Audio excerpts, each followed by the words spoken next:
मिथुन राशि वाले बंधुओं, आप सभी का स्वागत है, अभिनंदन है, आभार है मिथुन राशि भिंड यूट्यूब चैनल में। तो मिथुन राशि वालों, जरा ध्यान से सुनिए। आज का यह कार्यक्रम कोई साधारण कार्यक्रम नहीं है बंधुओं। इस कार्यक्रम में आपको वो सूत्र मिलने जा रहे हैं जो हिंदू वैदिक पद्धति पर आधारित हैं, ज्योतिषीय आकलनों पर आधारित हैं और इन सूत्रों के माध्यम से विषम परिस्थितियों से बाहर निकलने के मार्ग खोजे जाते हैं। जी हाँ, याद रखना बंधुओं कि जीवन की परिस्थितियां जैसी भी हैं, जो भी हैं, उन परिस्थितियों में काफी हद तक आपकी भी जिम्मेदारी है कि आपकी गलतियां, आपके ईमानदारी आपकी जरूर से ज्यादा लोगों की मदद करने के स्वभाव की वजह से है, लेकिन बहुत सारा श्रेय इसमें ऊर्जाओं को भी जाता है। ग्रहों की ऊर्जाएं हैं, देवताओं की ऊर्जाएं हैं, नकारात्मकताओं की ऊर्जाएं हैं। तो कई प्रकार की ऐसी परिस्थितियां निर्मित होती हैं कि इंसान फंस जाता है, उलझ जाता है, ना चाहते हुए भी कर्जा लेना पड़ता है, ना चाहते हुए भी बिना मतलब में किसी और के कर्मों का दंड उसे भोगना पड़ता है। तो ऐसी परिस्थितियों में जब आप फंसे तो इन परिस्थितियों से बाहर निकलने का मार्ग आज के इस कार्यक्रम के सूत्रों में है। जी हाँ, ये कोई साधारण कार्यक्रम नहीं है, हल्के में इसे बिल्कुल मत लेना। इस कार्यक्रम में जो कुछ भी बताया जाने वाला है, आगे हम जिस विषय पर भी चर्चा करने वाले हैं, वो विषय बहुत गहरा, बहुत बड़ा है। छोटे मोटे कार्यक्रम में तो इस विषय को डिस्कस करना केवल इसकी एक झलक मात्र देना है, क्योंकि इस विषय पर तो अलग अलग 4 कार्यक्रम बन सकते हैं। 4 दिन तक इस पर चर्चा हो सकती है, घंटों की चर्चा हो सकती है। लेकिन हमने कोशिश की है कि आपको शॉर्टकट में सब कुछ एक छोटे से पैकेट में पैक करके दे दें इस कार्यक्रम के रूप में, ताकि आपको कम समय में अधिक लाभ प्राप्त हो सके, और यही हमारी कोशिश रहती है।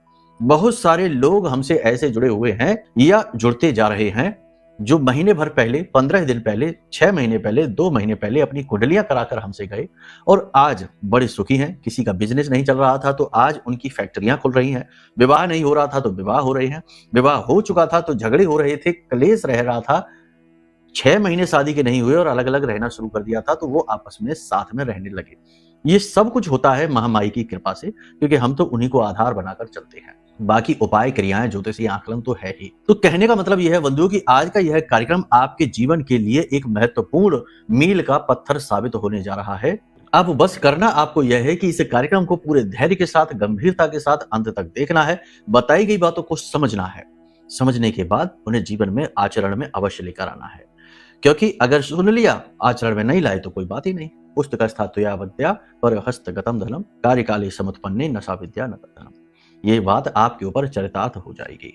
इस कार्यक्रम में हम आपको इन महत्वपूर्ण सूत्रों के साथ साथ बताने वाले हैं अगले 3 से 5 दिनों की 5 से 7 बड़ी ही सटीक भविष्यवाणियां, जो आपके खुद के व्यक्तिगत जीवन से जुड़ी हुई हैं। अनाप शनाप उल जलूल भविष्यवाणियां नहीं कि कुछ भी कह दिया, नहीं। जो आप आज महसूस कर रहे हैं, जैसा आपके जीवन में अभी चल रहा है, जो परिस्थितियां आप झेल रहे हैं, उनके विषय में बात होगी। हाँ, थोड़ी बहुत इधर उधर बात हो सकती है, क्योंकि सबका जीवन थोड़ा सा तो अलग होता ही है। एक राशि के लाखों करोड़ों जातक है, तो थोड़ा बहुत अंतर समय काल, देश काल, परिस्थितियों के अनुसार होता है, देवी देवताओं की कृपा के प्रारब्ध के अनुसार भी होता है। लेकिन काफी हद तक चीजें मैच होंगी, 70 से 80% भविष्यवाणियां मैच हो जाएंगी और आपको कुछ जरूरी उपाय, समाधान, कुछ जरूरी सलाह कार्यक्रम के मध्य में मिलेगी। कार्यक्रम के अंत में मिलेंगे सटीक समाधान इन्हीं सूत्रों से जुड़े हुए, ताकि आप इन सूत्रों का लाभ भी ले पाए।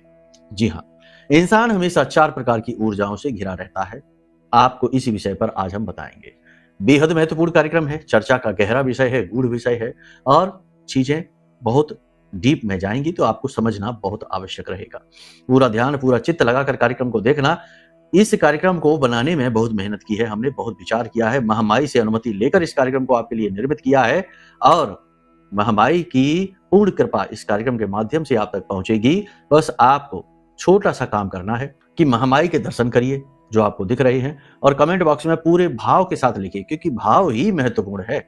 देवता भाव प्रधान होते हैं, उन्हें आपकी चीजों से, आपके पहनावे से, आपके खान पान से और आप कहाँ रहते हैं, किस प्रकार की परिस्थितियों में, इससे कोई मतलब नहीं है। भाव आपका कैसा है, बस वही महत्वपूर्ण। भाव को प्रधान बनाकर लिखिए, जय मां भद्रकाली कृपा करो। महामाई निश्चित तौर पर आपके ऊपर कृपा कर चुकी है, तभी ये कार्यक्रम आज आपके पास स्वयं चलकर आया है। अब सबसे बड़ी बात कि भाव और गहरा करिए और यह भी लिखिए कि मैं भी महामाई के परिवार का हिस्सा हूं। महामाई के परिवार का हिस्सा बनने का यह सुअवसर आप तक आया है, इसे खाली ना जाने देना। ठीक है। श्री यंत्र के विषय में हम पिछले कार्यक्रम में भी बता चुके हैं, ज्यादा चर्चा इस विषय पर अभी नहीं करेंगे। विशेष दिव्य अत्यंत शक्तिशाली और पूर्ण विधा के साथ तैयार किए गए दिव्य यंत्र अभी भी उन पर क्रिया चल रही है, अभी भी पूर्ण रूप से तैयार नहीं हो पाए हैं। कुछ और अनुष्ठान होने बाकी हैं। पूर्ण अनुष्ठान शिवरात्रि तक हो जाएंगे, उसके बाद आपको मिलने शुरू हो जाएंगे। अभी से आप अपनी बुकिंग शुरू कर दीजिए, वरना ऐसा ना हो, क्योंकि बहुत लिमिटेड, बहुत सीमित मात्रा में जागृत किए जा रहे हैं, समाप्त भी हो जाएंगे। लोग तेजी से अपनी बुकिंग कर रहे हैं, आप भी कर लीजिए और आपको समय रहते प्राप्त हो जाएगा। ठीक है, महामाई का, अष्टलक्ष्मी का पूर्ण आशीर्वाद मिलेगा। ज्यादा जानकारी के लिए नंबर वीडियो में है, इन पर आप फोन कर लेना। ये धाम के नंबर है, हमने जारी किए हैं, इन नंबरों पर फोन करेंगे, सारी जानकारी आपको प्राप्त हो जाएगी। चलिए अब अपने मूल विषय को शुरू करते हैं। बात करते हैं 5 बड़ी भविष्यवाणियों की। जय माई की। बंधुओं, ज्योतिष और तंत्र विद्या के क्षेत्र में आचार्य अमित एक जाना माना नाम है। पूज्य गुरुदेव के साधनाओं और ज्योतिष विद्या के अनुभव बेहद दिव्य है। जी हाँ, पूज्य गुरुदेव ने जिसकी भी कुंडली का विश्लेषण किया और कुंडली के अनुसार उसे सटीक उपाय व महामाई माँ बगलामुखी की विशेष कृपा दी, उसके जीवन में सकारात्मक बदलाव तो आए ही है। फिर चाहे समस्या कितनी ही कठिन क्यों ना हो, समाधान तो अवश्य हुआ है। अब ऐसे में यदि आप भी अपने जीवन की किसी बड़ी समस्या से जूझ रहे हैं, जैसे कि कर्जा बढ़ता ही जा रहा है, काम धंधा और व्यापार सब रुक चुका है, रिश्ते नातों में तनाव हद से ज्यादा बढ़ गया है, पूरा जीवन ही नकारात्मकताओं से भर गया है, तो ऐसे में यही सही समय है जब आप श्रेष्ठ गुरु से मार्गदर्शन प्राप्त करें और जीवन के अंधकार को समाप्त कर दिव्य प्रकाश की ओर कदम बढ़ाएं। वीडियो में दिए गए नंबरों पर तुरंत संपर्क करिए और अपनी कुंडली का विश्लेषण व समाधान पूज्य गुरुदेव के द्वारा करवा लीजिए। देर ना करें, आपके देवी देवताओं के आशीर्वाद से ये मौका खुद चलकर आपके पास आया है, इसे गंवाना नहीं है। अभी फोन करें और गुरुदेव से मार्गदर्शन प्राप्त करें। महामाई आपका कल्याण करें। धन्यवाद। तो जो ग्रहों की चाल है इस समय और काल पर, ग्रहों की जो दशा और दिशा है, चंद्रमा केतु दृष्ट हो चुका है। केतु का नीच दृष्टि से चंद्रमा प्रभावित हो रहा है। ये स्थिति थोड़ी सी नेगेटिविटी जरूर लेकर आएगी, अभी भी चल ही रही है, चंद्रमा खराब है ही, वृश्चिक राशि में है और जल्दी ही पहुंच रहा है केतु दृष्टि यानी कि धनु में, नवम राशि में। तो चंद्रमा का यह जो प्रभाव है यह आपके मन को प्रभावित करेगा, नेगेटिविटी को मन में भरेगा, लेकिन कहीं ना कहीं ये आपको ऊर्जा भी प्रदान करेगा, कहीं ना कहीं आस का एक दिया भी मन में जलेगा, लड़ने का जज्बा उत्पन्न करेगा, समस्याओं से बाहर निकलने का मार्ग प्रशस्त करेगा, क्योंकि गुरु की सीधी दृष्टि इसके ऊपर पड़ रही है। गुरु का ही भाव, गुरु की ही राशि और गुरु की ही दृष्टि। ठीक है, तो इस लिहाज से ये प्रबल हो जाता है। आप में से कुछ लोगों के लिए ये योग बड़ा लाभदायक भी रहने वाला है, क्योंकि यह एक तरीके से देखा जाए तो गुरु और चंद्र का गज केसरी योग भी निर्मित करता है, यदि आपकी जन्म पत्री में चंद्रमा और गुरु दोनों की स्थिति प्रबल है। जी हाँ, जन्म पत्री के बारे में बात करना बेहद आवश्यक है, क्योंकि वह आपके जीवन की चाबी है, वह महत्वपूर्ण कड़ी है, चीजें वहीं से शुरू होती हैं। तो यदि आपकी जन्म पत्री में गुरु और चंद्रमा की स्थिति प्रबल है, तब तो यह आपके लिए बहुत अच्छा होने वाला है। क्या होगा आपके जीवन में? आप अपने जीवन में काम की यानी ऊर्जा की सक्रियता महसूस करेंगे, पूरी ऊर्जा के साथ काम करेंगे, मन लगाकर काम करेंगे, और सबसे बड़ी बात यह है कि सफलताएं स्वयं ढूंढ लेंगे। जी हाँ, या कह सकते हैं कि आपकी कार्य की तीव्रता इतनी प्रबल होगी कि आपको छोटी छोटी सफलताएं मिलनी शुरू हो जाएंगी। मन में आपको पॉजिटिविटी का एहसास रहेगा, बशर्ते कंडीशन यही है कि चंद्रमा और गुरु आपकी जन्म पत्री में अनुकूल होने चाहिए। यदि इनकी स्थिति खराब है तो इसके विपरीत परिस्थिति भी हो सकती है। अचानक से आपको अवसाद, टेंशन, तनाव भी घेर सकता है। जो है सो है, स्पष्ट करके बता रहे हैं, कंफ्यूज मत होना, दोनों ही बातें हैं, क्योंकि चंद्रमा इस समय पर है तो प्रबल ही। अब सबसे बड़ी बात, खर्चा आपका अचानक से बढ़ेगा। अचानक से कोई फिजूल खर्ची आपके हाथों हो सकती है, दिखावेबाजी में पड़कर आप खर्चा कर सकते हैं, या फिर कोई ऐसा कार्य अचानक से आपके सामने आ जाएगा जिससे आपका पैसा खर्चा होगा। जिम्मेदारियों का बोझ आपके ऊपर बढ़ेगा, लेकिन आप बड़ी ही निष्ठा के साथ, बड़ी ही भाव के साथ अपनी जिम्मेदारियों को पूर्ण रूप से निभाएंगे। किसी की मदद करने के चक्कर में आप मुसीबत में फंस जाएंगे, तो थोड़ा संभल कर रहिए। जरूर से ज्यादा उदार, जरूर से ज्यादा प्रेमी स्वभाव, कोमल स्वभाव आपके लिए खतरनाक है। कुछ लोगों का अचानक बदला हुआ व्यवहार आपको अचंभित करेगा और थोड़ा सा दुखी भी करेगा। उम्मीद नहीं थी इस बात की। अपनों के द्वारा ही किया गया नकारात्मक व्यवहार, अपनों के द्वारा ही किया गया दुर्व्यवहार आपको प्रताड़ित करेगा, परेशान करेगा। जीवन में अकेलापन, खालीपन आपको खाएगा। अकेलेपन की और खालीपन की और भीड़ भाड़ से घिरे होने के बावजूद भी अपने आप को अकेला महसूस करने की जो मन स्थिति है, यह भारी रहेगी आपके ऊपर। नई योजनाओं पर आप कार्य करेंगे। सीधी सी बात है, अपनी आमदनी को, अपनी इनकम को बढ़ाने के लिए प्रयास कर रहे हैं। छोटी छोटी सफलताएं इनमें भी मिलनी शुरू हो जाएंगी। आक्रामक रवैया खतरनाक रहेगा। आक्रामक रवैया से मतलब है कि अगर आप जल्दी से गुस्सा हो जाएंगे, जल्दी से किसी की बातों से प्रभावित हो जाएंगे, जल्दी से किसी ने कुछ कह दिया और आप तुरंत से प्रत्युत्तर में कुछ कहने लग जाएंगे, तो ये रवैया खराब रहेगा। इसी तरह निवेश के विषय में भी, व्यवसाय के विषय में भी आक्रामकता अच्छी नहीं रहेगी। मतलब कि जरा सा कोई अच्छा मौका दिखा और आपने पैसा लगा दिया, जरा सी किसी की बातों में आ गए और आपने पैसा लगा दिया, ये रवैया बड़ा आक्रामक है, एग्रेसिव है। ये रवैया नहीं, आपको कूल ठंडा रवैया अपनाना है, शांति से काम लेना है, सोचने में समय अधिक देना है। जी हाँ, कुछ लोग आपसे जानबूझकर उलझेंगे और ऐसी बातें बोलेंगे जो आपको अच्छी नहीं लगेंगी, झगड़ा मोल लेने जैसी स्थिति बनेगी। तो थोड़ा सा इस स्थिति में आपको अपने आप को संतुलित रखना है, अपना बैलेंस बनाकर चलना है, संतुलित व्यवहार आपको दिखाना है। कहीं ना कहीं किसी न किसी प्रकार से आपको सहायता अवश्य प्राप्त होगी, गुरु का मार्गदर्शन अवश्य मिलेगा, कोई आपको सपोर्ट भी अवश्य करेगा ही।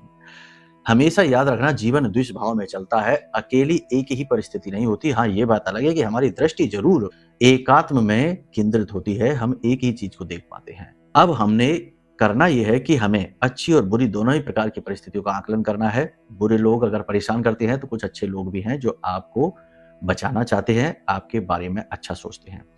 उन्हीं के बारे में सोचना है, क्योंकि उन्हीं में से कोई एक मददगार बनकर आएगा। शरीर के दाहिने भाग में चोट लगने का खतरा है, फिसल कर गिरना या जल्दबाजी में चोट खा जाने का भाव उत्पन्न होता है, संभल कर चलें। महत्वपूर्ण चीजें खो सकती हैं, जैसे चाबियां हैं, जैसे कि महत्वपूर्ण डॉक्यूमेंट हैं, जैसे कि कोई ऐसी चीज जो आपने कहीं छिपा कर रखनी है, संभाल कर रखनी है और वह गुम हो जाएगी, सही समय पर आपको याद नहीं आएगी, मिलेगी नहीं। बिना किसी बात के उच्च अधिकारी अचानक से आप पर गुस्सा करेंगे और आपको डांट सकते हैं, या बिना किसी बात के, आपकी गलती भी नहीं है तब भी आपको डांट खानी पड़ सकती है। उच्च अधिकारियों की तीखी तिरछी नजर सहनी पड़ सकती है। अपनी वाणी पर आपको पूर्ण नियंत्रण रखना है, परिस्थिति के अनुसार चलना है, ना कि मन के अनुसार। भावनाओं में बहकर आप वाणी को गलत तरीके से प्रयोग कर सकते हैं, जो आपके लिए ही हानिकारक रहेगी। पैसे को बचाकर रखिए, संभाल कर रखिए। पैसा आपके पास आएगा, उतनी ही तेजी से निकलेगा भी, लेकिन उसे निकलने नहीं देना है। संभल जाना है, समझना है कि किस जगह पर फिजूल खर्ची होने जा रही है, कहाँ जरूरी है, कहाँ नहीं जरूरी। मतलब यह है कि अपने हिसाब किताब का आकलन सटीकता के साथ करना है।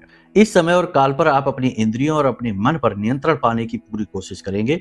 उल्टे सीधे खानपान से बचने की कोशिश करेंगे, व्यवहार भी अपना संतुलित रखने की पूरी कोशिश करेंगे, फिजूल में अपना समय खराब नहीं करेंगे और गलत लोगों के साथ उठना बैठना, संपर्क आप कम कर देंगे या समाप्त ही कर देंगे।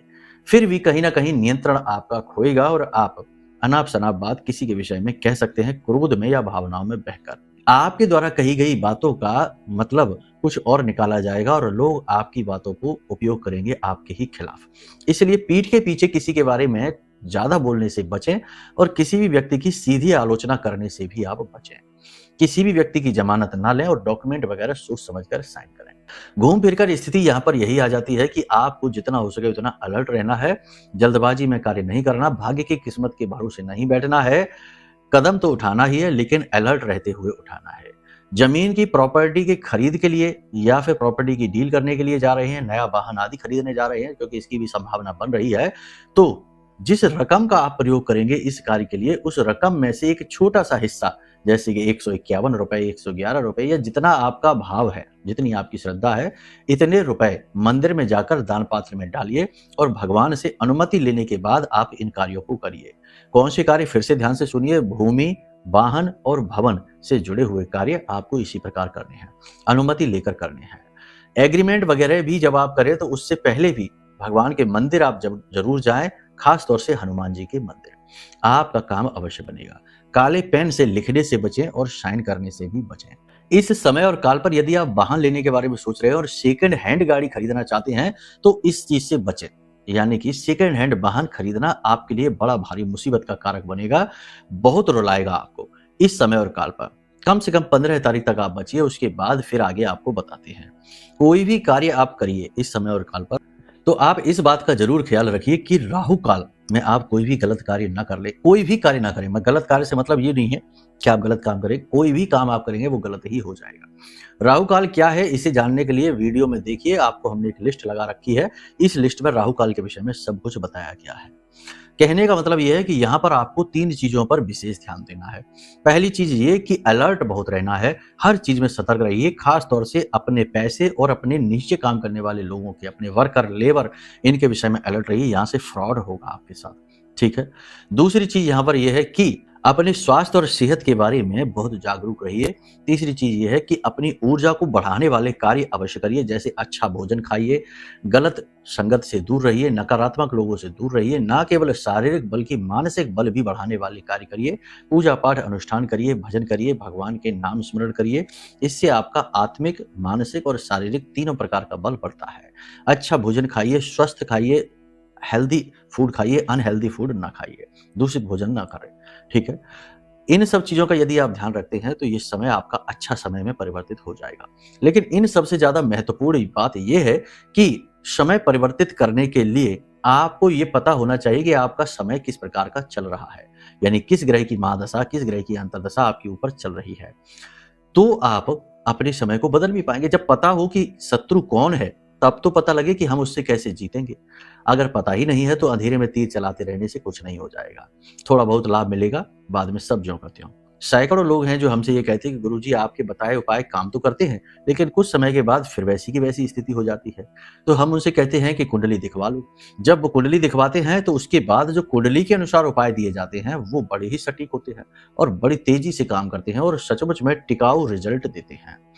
कभी कभी ऐसा होता है कि कुंडली में कोई पाप ग्रह योग लंबे समय से बना है, या किसी व्यक्ति ने, जैसे आपकी कुंडली में लग्न दोष है तो किसी व्यक्ति ने आपके ऊपर कोई बंधन करवा दिया, कोई तंत्र मंत्र करवा दिया, कोई नेगेटिव एनर्जी खुद ही अट्रैक्ट होकर आ गई, तो वह भी आपको कभी आगे बढ़ने नहीं देगी। अनजाने रोग, अनजानी निराशा आपको घेर कर रखेगी। तो किसी भी प्रकार की नेगेटिव एनर्जी से बचने का सबसे सुंदर सरल मार्ग है यह महारक्षा कवच। महामाई का यह महारक्षा कवच ब्रह्मास्त्र विद्या मां बगलामुखी के सबसे शक्तिशाली मंत्र से जागृत है, अभिमंत्रित है। बहुत मेहनत के साथ हमने इसे तैयार किया है। जिन लोगों ने इसे खरीदा है उनका जीवन बदला जरूर है।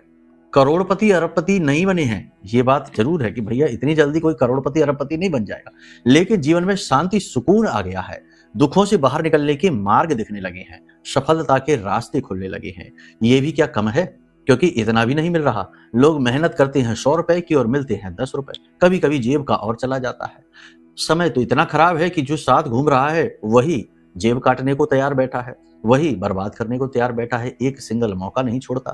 तो कहने का मतलब यह है कि सुरक्षा ना केवल बाहर वालों से बल्कि घर वालों से भी चाहिए, और सुरक्षा देने का सबसे शक्तिशाली माध्यम है यह महारक्षा कवच। इससे बड़ी सुरक्षा इस ब्रह्मांड में कोई नहीं है। ठीक है, इसीलिए इसे ब्रह्मास्त्र विद्या कहा जाता है। समझ रहे हैं आप? तो आप चाहें तो इसे मंगवा लीजिए, कुंडली आकलन करा लीजिए, उद्धार हो जाएगा 101%। ठीक है, नंबर वीडियो में दिए गए हैं, फोन कर लीजिए। बस कोई कहेगा आपकी हमारे पास तो पत्र ही है नहीं गुरुजी, हमारे पास तो डिटेल ही नहीं है, हम क्या करें? तो फोन तो करिए, सारे समाधान हम आपको बताएंगे ना। मार्ग तो सबके लिए है।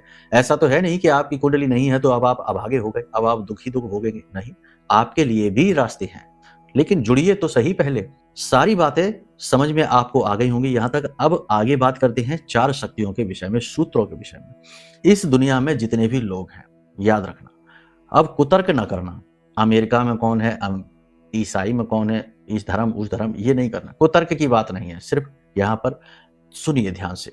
धर्म की बात है, विश्वास आस्था की बात है। जितने भी लोग हैं हमेशा 4 प्रकार की आत्माओं से, ऊर्जाओं से घिरे रहते हैं। आत्मा क्या है? ऊर्जा है। ठीक है, तो ऊर्जाओं से घिरे रहते हैं। वो 4 प्रकार की ऊर्जाएं क्या है? सबसे पहली ऊर्जा आपके पितरों की ऊर्जा होती है। जी हाँ, आपके पुरखे पूर्वज, आपके कुल खानदान के वो लोग जिन्होंने आपको यहां तक लाकर बिठाया है, सबका कुछ ना कुछ योगदान अवश्य रहा है, और उस योगदान का नतीजा है कि आप यहां तक आए। अब आप सुख भोग रहे हैं, दुख भोग रहे हैं, ये विषय ही बिल्कुल अलग है, ये तो कर्मों पर आधारित है। लेकिन आपके पितृ पूर्वजों का कंट्रीब्यूशन बहुत है। तो उस कंट्रीब्यूशन, उस योगदान को बनाए रखने हेतु, आपको सतमार्ग पर लाने हेतु आपके पितृ पूर्वजों की ऊर्जा हर वक्त आपके साथ है। वो आपके पहले सेफ गार्ड है। ठीक है, तो पितृ पूर्वजों को प्रसन्न करने वाला व्यक्ति कभी दुखी नहीं होता। कैसे प्रसन्न होते हैं? आचरणों से प्रसन्न होते हैं। उल्टी सीधे काम न करिए, बिना मतलब में झूठ न बोलिए, व्यभिचार न करिए, अनावश्यक चीजों पर अपना मन ना दौड़ाइए, जो आपके हिस्से की है उसी पर मन लगाइए, किसी का हिस्सा ना खाइए। और सबसे बड़ी बात ये कि जुआ, शराब, सट्टेबाजी, वेश्यावृत्ति, नकारात्मक चीजों से दूर रहिए। बस मेहनत करिए, वो तो आप कर ही रहे हैं। तो इन आचरणों से, इसी के साथ साथ समय समय पर छोटे छोटे उपाय, जैसे कि एक रोटी बनाइए और इस रोटी पर 7 लौंगे लगाइए और उसके ऊपर बतासे रख दीजिए, और इस रोटी को सप्ताह में 1 या 2 दिन, यानी कि सोमवार के दिन चाहे तो, शनिवार के दिन चाहे तो इस रोटी को अपने घर की छत पर रखिए, छज्जे पर रख दीजिए, बालकनी कहते हैं जिसको, वहां रख दीजिए। कौवा आएगा और इसे खाएगा। जिस दिन कौवा आएगा और इसे खाएगा, पितरों का आशीर्वाद आपको मिल गया। ठीक है, तो पहले ये कर लीजिए। इसी के साथ साथ आपके घर की जो रसोई है वहां एक जल का पात्र रखिए और रोज सुबह उस जल के पात्र से अपने घर के दरवाजे का सिंचन करिए। आपके पितृ पूर्वज, गरुड़ पुराण कहता है कि आपके पितृ पूर्वज आपके घर के बाहर खड़े रहते हैं रात भर, रोज सुबह जब आप इस जल का सिंचन करते हैं तो वो तृप्त होते हैं, उनकी प्यास बुझती है और वो आपको आशीर्वाद देते हैं। तो ये क्रियाएं हैं, ये करनी चाहिए। अगर आप करेंगे तो लाभ मिलेंगे, नहीं करेंगे तो कोई बात नहीं है, जैसा है वैसा ही रहेगा। तो पितृ पूर्वजों की ऊर्जाएं हो गई। अब दूसरी ऊर्जा है आपके इष्ट। पिछले जन्म में या उससे भी पिछले जन्म में आपने किसी न किसी को पूजा अवश्य है, और उनकी पूजा पाठ, याद रखना कि धर्म कहता है कि पूजा पाठ अनुष्ठान की ऊर्जाएं या इनका पुण्य कभी क्षीण नहीं होता, जन्म जन्मांतर तक साथ जाता है। इसीलिए आपने देखा होगा बहुत सारे लोग ये कहते हैं कि गुरुजी, हमसे भी कहते हैं कि गुरुजी हम बहुत परेशान थे और हम एक मंदिर पर गए और वहां हमने पूजा जाकर की और उसके बाद हमारा भाग्य खुल गया। क्यों खुल गया भाग्य आपका? क्योंकि वो देवता जिसकी आपने पूजा की, उनकी पूजा आपने पिछले जन्मों में भी की थी, और वो पूजा का फल जो था ना वो संग्रहित था, बस उसे आप पहचान नहीं पा रहे थे। इस जन्म में आप उसे अपने लिए अनलॉक नहीं कर पा रहे थे। जैसे ही आप उस मंदिर गए, आपने पूजा की, भाव प्रकट किया, उनकी पूरी कृपा आपको प्राप्त हो गई। इस तरह से समझ रहे आप? शॉर्टकट में समझते चलिए, विषय लंबा है, बहुत सारी बातें हो सकती हैं, लेकिन इतना समय नहीं होता, समय की सीमा है। तो आपके इष्ट देव कौन है ये आप कैसे जानेंगे? ये आपकी कुंडली बताती है। आपको स्वयं को पता लग जाता है, ऐसी बात नहीं है, लेकिन इस बात के अवसर, चांसेस बहुत कम है, क्योंकि ये कलयुग है, यहाँ भ्रम बहुत है, यहाँ पर दिमाग में बातें बहुत हैं, एकाग्रता की कमी है लोगों के अंदर, शांति की, सुकून की, सत्य की कमी है, तमस बढ़ी हुई है। इसी वजह से लोगों को पता नहीं लग पाता कि वो किस दिव्य शक्ति से जुड़े चले आ रहे हैं जन्म जन्मांतर से। इसके लिए कुंडली मार्ग है, कुंडली दिखाएंगे तो उसमें स्पष्ट पता लग जाता है। ठीक है, अब आ जाते हैं आपके कुल देवता, कुल खानदान के देवता, जिन्हें आपके पूरे कुल ने वर्षों वर्ष पूजा, उनकी कृपा, उनके संरक्षण से आपका कुल सुरक्षित रहा, उनके बारे में जानिए। ये कैसे जानेंगे? इसके लिए अपने घर, खानदान, अपने परिवार के लोगों से बात करिए। यदि जानते हैं तो महीने में कम से कम एक बार या 2 बार, ज्यादा नहीं तो एक बार जाकर उनका जो धाम है, जो विशेष मंदिर है, उस मंदिर में जाकर छोटा मोटा अनुष्ठान, पूजा, हवन आदि अवश्य करवा दीजिए। इससे कुल देवता की पूर्ण कृपा आपको प्राप्त होती है। अब बात करते हैं चतुर्थ, चौथे, आपके गुरु। ये आपको कभी नहीं मिलेंगे, इनके बारे में आपको कभी कुछ पता नहीं चलेगा। ये एक अप्रत्यक्ष ऊर्जा है जो आपको ऐसी परिस्थिति में सहारा देती है जब दुनिया में सब आपका साथ छोड़ देते हैं। कई बार आपने ये चीज महसूस की है कि भयंकर दुर्घटना हुई और सब कुछ तहस नहस हो गया, लेकिन किसी अनजान शक्ति ने आपको बचा लिया। कई बार ये महसूस करते हैं कि भयंकर अपमान होने वाला था, लेकिन किसी अनजान शक्ति ने ऐन मौके पर आपको वहां से निकाल दिया। कई बार ये महसूस होता है कि भयानक से भयानक दुख जीवन में क्यों ना आ जाए, कष्ट परेशानी क्यों ना आ जाए, लेकिन कहीं ना कहीं से अंतर मन से एक आवाज आती है और वो हिम्मत, सहारा देती है। वो आवाज, वो ऊर्जा, वही गुरु है। और शास्त्र प्रमाण है, छोटा सा बालक 5 वर्षीय ध्रुव जब जंगल में भटक रहा था भगवान की तलाश में, तो नारद जी गुरु बनकर आए और उन्हें मार्ग दिखाया और भगवान तक ले जाने का रास्ता उन्हें बताया। तो कहने का मतलब ये, वो तो शास्त्र थे, वो युग अलग था, लेकिन ये कलयुग है। यहाँ गुरु प्रकट नहीं होते, और जो बाहर आप गुरु बना लेते हैं ना, कि किसी की बातों से प्रभावित होकर दीक्षा ले लिया, वो हमारे गुरु है, और पता चला कि गुरु तो पैसे ही पैसा ऐंठते जा रहे हैं। गुरु कहते हैं हर बार मिलने की 10,000, 20,000, 5,000 दक्षिणा लगेगी। ये सब फालतू बातें हैं, ये गुरु नहीं है। ये तो सिर्फ आपको छोटा सा ज्ञान देने वाले हैं, छोटा सा मार्गदर्शन करने वाले हैं। जो असली गुरु है वो आपकी आत्मा से जुड़ा है, इस भौतिक शरीर से नहीं। और वो आपका जन्म लेने से पहले भी आपसे जुड़ा था और आपकी मृत्यु के बाद भी आपसे जुड़ा रहेगा, क्योंकि वह आपका सोल का गाइड है। ठीक है, इसे सोल गाइड भी कहते हैं। तो इन्हें आप कैसे पहचानेंगे? इन्हें आप पहचानेंगे जब आप धर्म से जुड़ेंगे, जब आप ध्यान करेंगे, मेडिटेशन करेंगे, तो आपको अनुभूतियां होंगी। जब आप धर्म से जुड़ेंगे, जब आप मौन रहेंगे, जब आप गंभीर हो जाएंगे, जब आप जीवन की नश्वरता को समझेंगे, छोटी छोटी चीजों में व्याकुल नहीं होंगे। अरे हमारे खाने में तीखा ज्यादा हो गया, दुखी हो गए। अरे उसने हमसे ये कह दिया, हम दुखी हो गए। अरे हमारा तो काम ही नहीं बनता, हम तो परेशान रहते, हम तो दुर्भाग्यशाली हैं, हमारी तो किस्मत फूटी, अब दुखी हो रहे। अरे ये सब अगर करोगे तो कुछ भी नहीं मिलेगा, जन्म जन्मांतर तक ऐसे ही तड़पते रहोगे। ठहराव आवश्यक है। तो अगर आप उस अवस्था तक पहुंच जाते हैं तो आपको आपके गुरु का आभास भी होता है, और गुरु भौतिक रूप में प्रकट भी हो जाते हैं, दर्शन देते हैं। ठीक है, बहुत सारे हमारे पास ऐसे अनुभव हैं जो गुरु के होने का आभास करा देते हैं। पूर्ण रूप से दर्शन तो नहीं होते हैं, लेकिन आभास 100% हो जाता है कि गुरु साथ ही खड़े हैं। समझ रहे हैं आप? बात गहरी है, समझने में शायद मुश्किल हो जाए, और हो सकता है कि लगे कि अरे क्या फालतू की बातें हो गई, ये तो हमें तो ऐसा कुछ नहीं होता।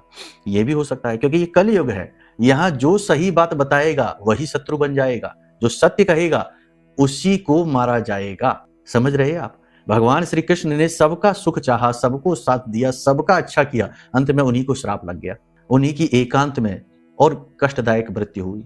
समझ रहे हैं आप? ये संसार ऐसा ही है।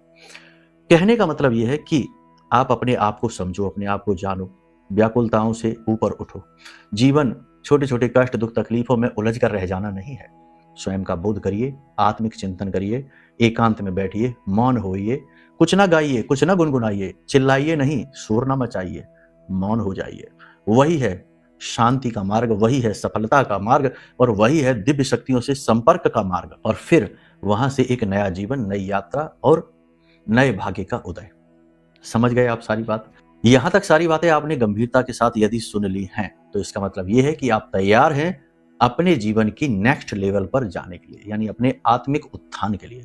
स्वयं आप ही अपना उत्थान कर सकते हैं, आप ही अपना पतन कर सकते हैं, और कोई नहीं। भगवान श्री कृष्ण, छोटा सा एक देखो उदाहरण समझ लो, उदाहरण से बातें अच्छे से समझ में आती है। भगवान श्री कृष्ण सारथी बने अर्जुन के, अगर भगवान चाहते तो एक चुटकी बजाते पूरे महाभारत का फैसला हो जाता, युद्ध का, एक चुटकी में। ठीक है, लेकिन भगवान ने बार बार अर्जुन को प्रेरित किया कि तुम उठो युद्ध लड़ो, तुम उठो युद्ध लड़ो, तुम उठो युद्ध लड़ो, क्योंकि भगवान जानते थे कि मानव जीवन मिला है निर्णय लेने के लिए, कर्म करने के लिए, और आपका उत्थान भगवान भी नहीं कर सकते जब तक आप ना चाहें। समझ गए आप? इसीलिए कहा जाता है कि भगवान भी उसकी मदद करते हैं जो स्वयं अपनी मदद कर सकता है। ये बात का यही मतलब है। तो यहां तक सारी बात आपने समझ ली है। अब इन बातों का मनन करना, जीवन में उतारना। कोई उपाय नहीं है ये एक विषय है, ये एक दिशा है। इस दिशा में आप आगे बढ़िए। माई आपके साथ हैं, हम आपके साथ हैं। मन में कोई प्रश्न उठता है तरह तरह के विषयों के बारे में, व्याकुलताओं के बारे में, चंचलताओं के बारे में, कंफ्यूजन है, धुंध है, माइंड फॉग है, सोच नहीं पा रहे हैं, कोई बात नहीं, वीडियो में नंबर है, फोन कर लीजिए, मैसेज कर लीजिए, आपको गाइड हम करेंगे, यथासंभव करेंगे। और कुछ और जानना है कि भाई कुंडली का आकलन कराना है, ग्रहों को समझना है, महारक्षा कवच लेना है, या फिर श्री यंत्र जिसके विषय में हमने बताया वो मंगाना है, कुछ भी करना है, वीडियो में नंबर जारी हमने कर रखे हैं, इन पर फोन करिए, आपके लिए हम तत्पर तैयार हैं। ठीक है, तो चलिए वाणी को यहीं विराम देते हैं। प्रेम से बोलिए जय माई की, जय मां बगलामुखी। हमारे प्रिय और परम पूज्य आचार्य जी ने अपनी साधनाओं के अनुभवों पर आधारित शक्तिशाली उपाय और क्रियाओं के माध्यम से हजारों लोगों के जीवन को पूरी तरह से बदला है। आचार्य जी के द्वारा बताया गया हर एक उपाय इतना सटीक और कारगर होता है कि जो भी इसे पूरे भाव के साथ कर लेता है उसे साक्षात महामाई की कृपा और आशीर्वाद प्राप्त हो जाती है। इसलिए निसंकोच इन उपायों को पूरे भाव के साथ करिए, आपका कल्याण होगा। जय माई की।